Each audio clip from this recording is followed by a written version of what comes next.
Rude Right Academy. Learn it, teach it, remember it. There are two ways to explore anything connected, and the only thing that separates them is the order you look. Let me show you both.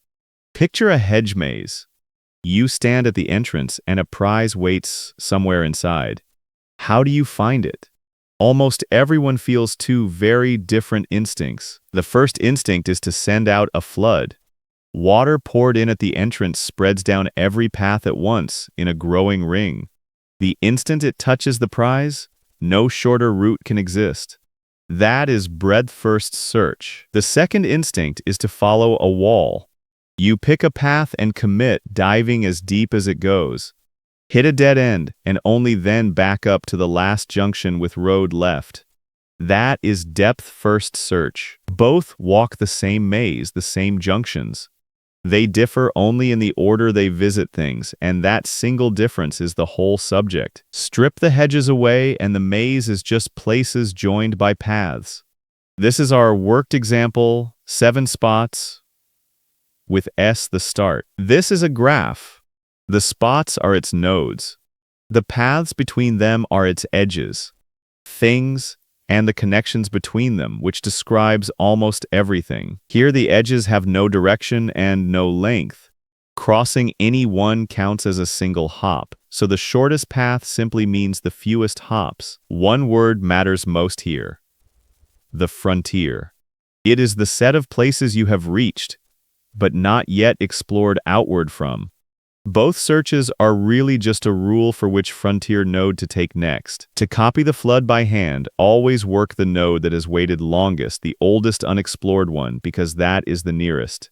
Ring by ring, discovery order becomes distance order. Oldest first is exactly a queue, a line at a shop. New arrivals join the back. You serve from the front. Whoever waited longest goes next. So, breadth first. Put the start in the queue and mark it visited. Then, while the queue is not empty, take the front node. For each unvisited neighbor, mark it and add it to the back. Now watch it run. We take from the front of the queue, look at each neighbor, and add the new ones to the back. From S, both A and B are new, so they go on the queue. Take A from the front, its neighbor C is new, so C goes on. Take B next, it sees C already waiting, but D is new, so D goes on. Take C, its new neighbor is E. Take D, F is new, the last node. One by one the queue empties and the search fans out from S in clean rings, the nearest places always first. Every node is reached exactly once, and the frontier only ever moves outward, never back toward where we began. Read back the order, and it is the rings exactly: S, then A and B, then C and D, then E and F. The first time breadth first reaches a node, it has reached it by the fewest possible hops, so why mark visited at all? Drop it, and on a graph with a loop the search never finishes.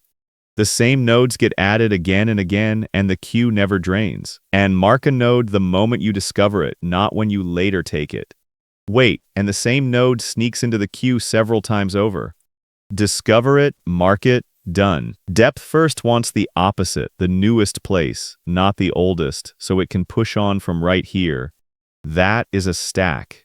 You add to the top, and you take from the top. The recipe is the same skeleton, with 2 words changed. Take from the top instead of the front. Push onto the top instead of the back. Most often you write depth first as recursion. Each call that has not returned yet is one frame on the program's own stack. When a call hits a dead end and returns, you are back at the junction that called it, and that automatic return is the backtracking. Watch the path we are on. It grows as we dive, S, A, C, B, D, E, all the way to a dead end, then backs up just one step and finishes at F. That rise and fall is the algorithm. It commits to one path all the way to a dead end, unwinds just far enough to find an untried turn, and plunges again. Deep before wide. The order this time: S, A, C, B, D, E, F. Depth first ran 2 hops out to C before it ever doubled back to B, 1 hop from the start. Deep before wide, side by side now.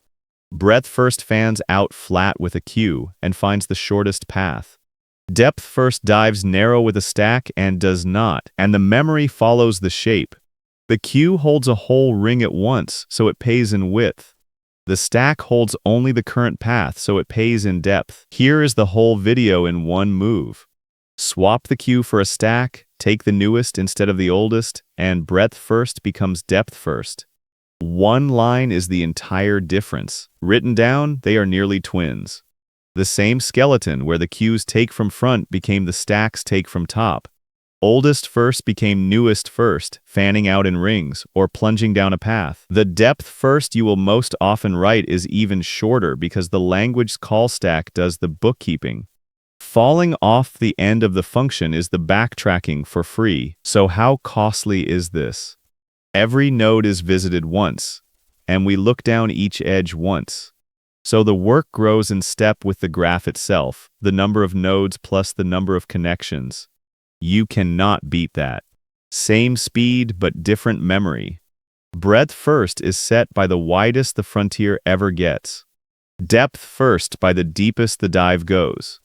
On a giant graph, that is often the deciding fact. 4 mistakes bite everyone. 1. Forgetting the visited set or checking it too late. 2. Expecting depth first to find the shortest path.